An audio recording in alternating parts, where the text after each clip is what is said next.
कहीं जाए पड़ी।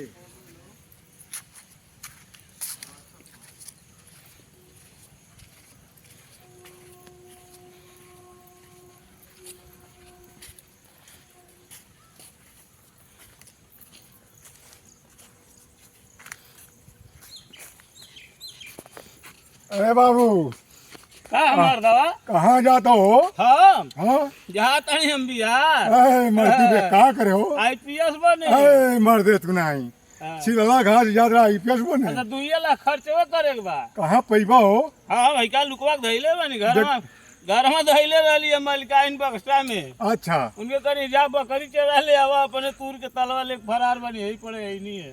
तो आके खोजत नहीं पड़ी का? अब जो खोजी हमके पाई कहाँ जाइबा? बिहार जाई।